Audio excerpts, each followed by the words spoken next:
Law number one of the universe. There are no others.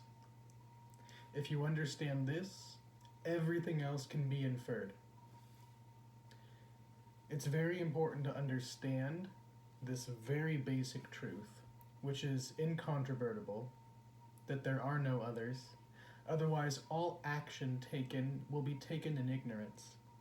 And any action that is undertaken in ignorance can only result in suffering, the suffering of oneself and the suffering of all beings. In so many so called magical practices or shamanic practices, this, especially today, is a law that is often gone overlooked. And this is an eternal law.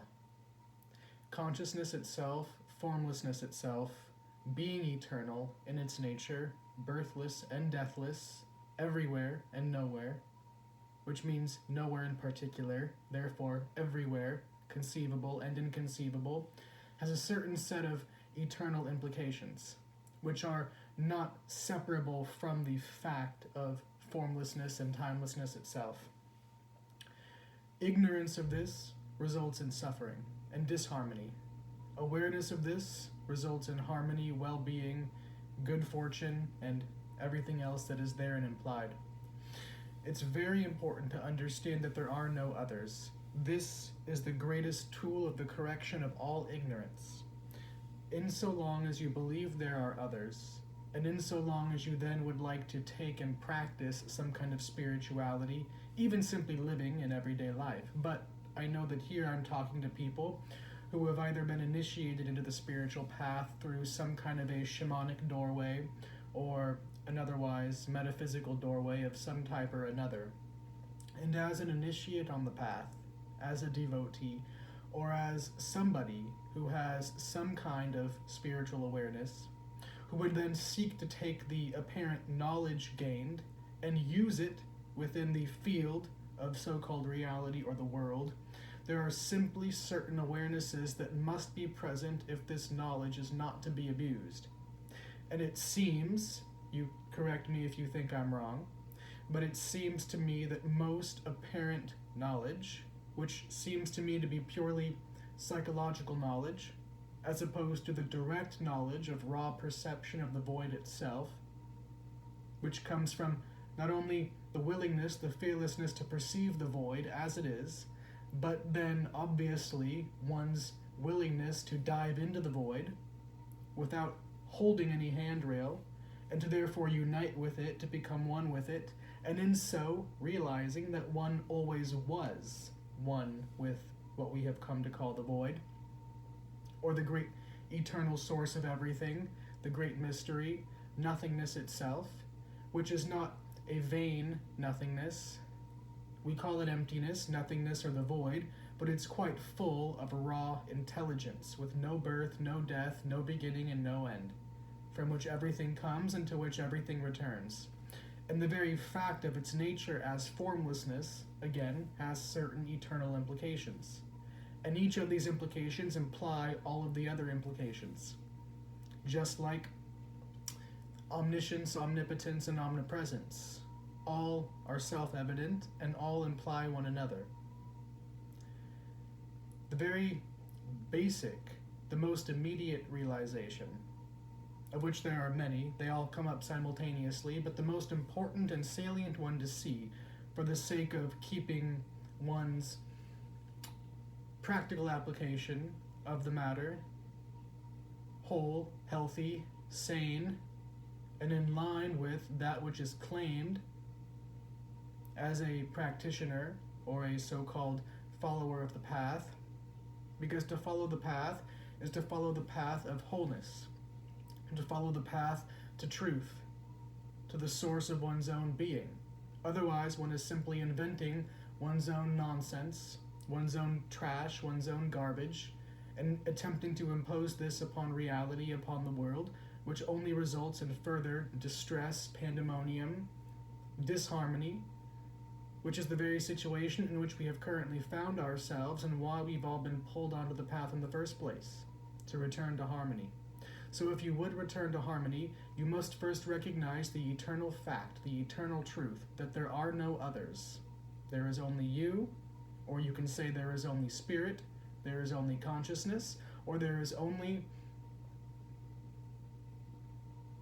that. You can call it God, you can say there is only life. It doesn't matter ultimately what word you use. The whole of existence, the whole of being is one energy, it's one field, it's one vibration. And within the manifest reality, there appears to be a near infinite number of layers of time and space. And most people who call themselves shamans or magical people or spiritually aware or witches or wizards or whatever term you're using, an occultist, a tantric, it really doesn't matter. All different cultural words and modes of saying the same thing. Someone who's aware, someone who knows. And unless you're aware, first and foremost, of formlessness, timelessness, which means the singular source of everything, the indivisible source of all there is, from which everything comes and to which everything returns, whether you conceive of this cosmos as a universe or a multiverse or a mega multiverse, it makes no difference. Everything comes from one source, everything returns to that source, and that source is everywhere. And everything that appears to be manifest in any and all dimensions is made of that very source. So that the creator, if you would call it a creator, and the creation are not separate. It is absolutely impossible. So this is the first clear perception of the eternal laws of consciousness, in which one sees that there are no others, there is no other. So therefore, whatever you do to another, you do to yourself.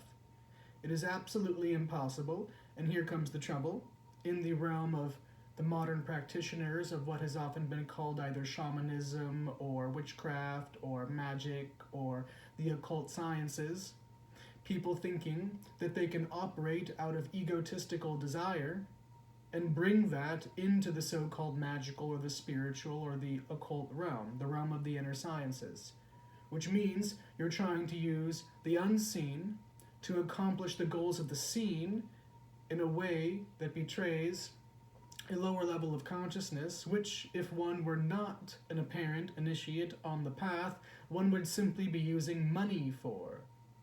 And so, if you don't have money to have power over another, or to acquire the pleasures or the fancies that you believe you want, you then try to use occult practices or magic to do that. And if you don't get what you want, you get angry. And you begin flinging curses and hexes and then lying to yourself, convincing yourself that you have the capacity to fling a curse and then take coverage from the karmic backlash. You have no such privilege. The minute you send anything out, it's already infiltrated your entire body, mind, and energy system. Everything you do to everything and everybody. If only you knew. Whether you bless, whether you curse, there's only one thing to curse, there's only one thing to bless. There's only one flesh. There's only one being here, and that's you, that's spirit. Not your ego, not your feeling of yourself, not your experience of yourself, not your sense of yourself, not your belief in yourself, not your notion of yourself, not even your notion of spirit or consciousness or God.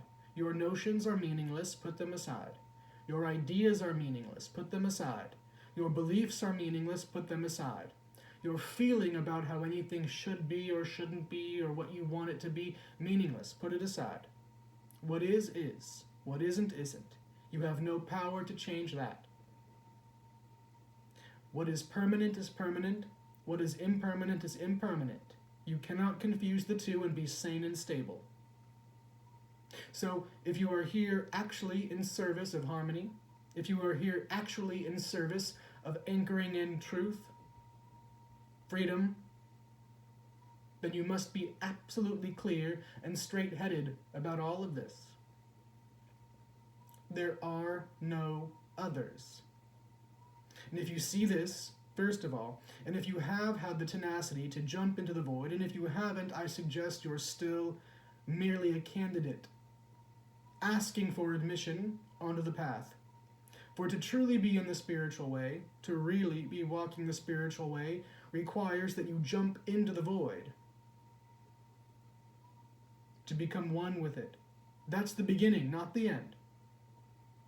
If you haven't even done that, you're still trying to work up the courage to do so, and trying to, either, even though you have not actually worked up the courage to do so, you're still trying to take the benefit of what comes from the awareness and use it within the scope of your limited awareness to try to get what you still think you want in the world before you take the courage to really, before you take that courageous jump in, which means you're acting out of ignorance.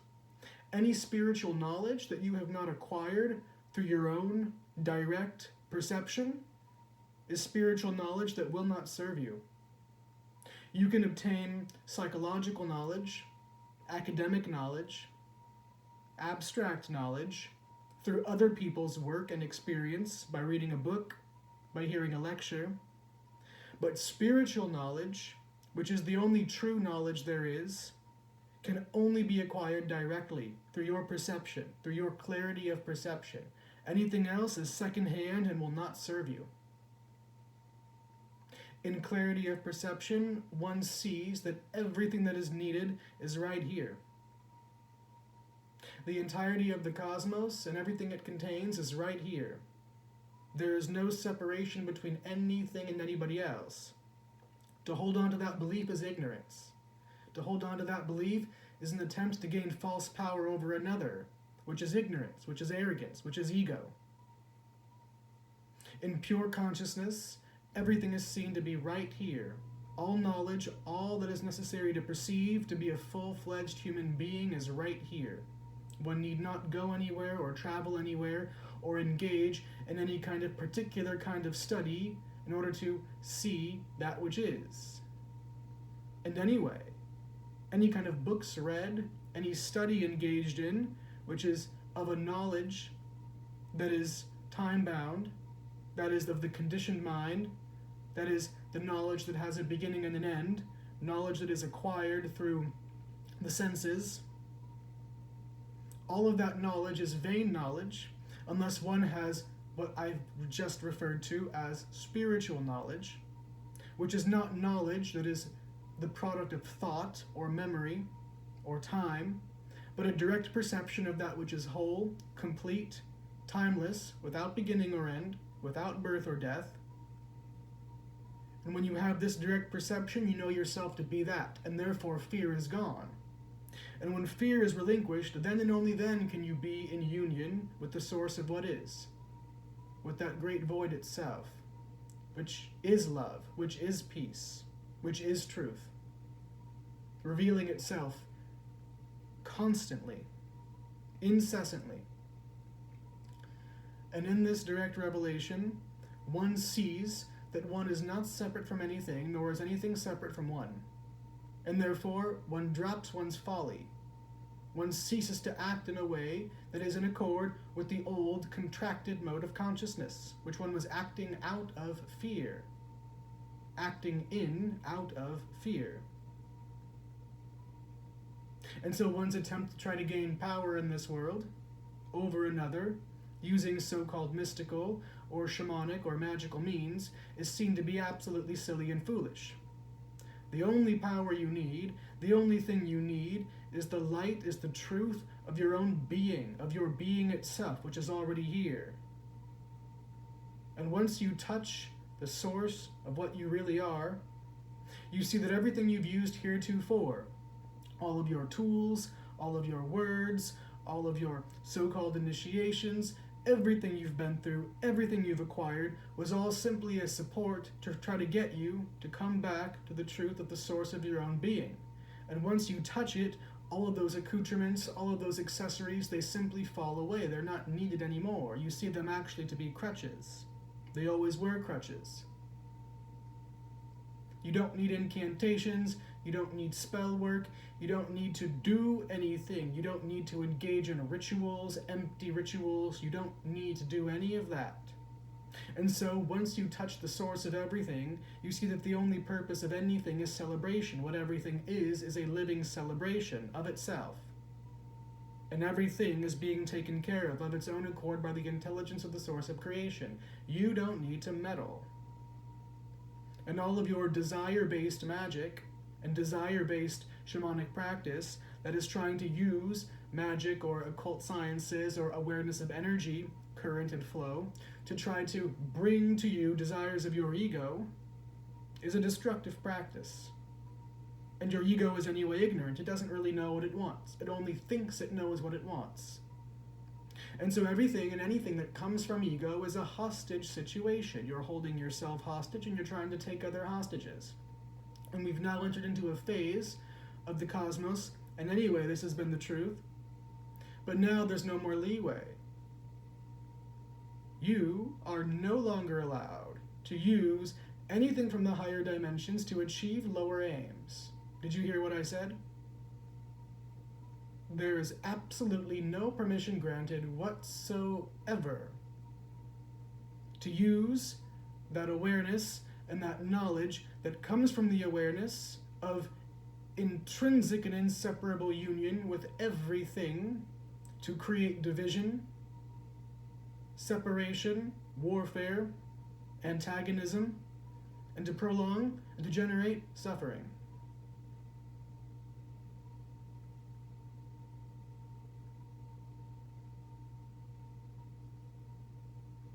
Everybody who walks the path must accord, or they will be accorded. When you jump into the void, when you jump onto the path, you give up your pettiness. You give up your pettiness. Pettiness is not allowed on the path. And no true spiritual knowledge will be given to you if your intention is to use it for your own petty affairs. We are here to rise above pettiness. There is no more time for it. So if you are here using whatever knowledge you think you have for pettiness, know that you do not have access to true knowledge. For true knowledge does not reveal itself to one with a petty intention.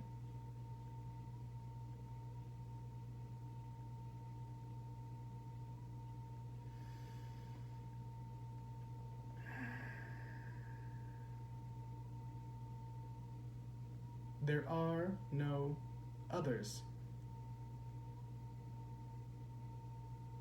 Therefore, there is no division. There's no room for you to say, deeply, here is me, and I'm part of this group, and there is you, and you're part of that group. Everything must be held in the same esteem of consciousness.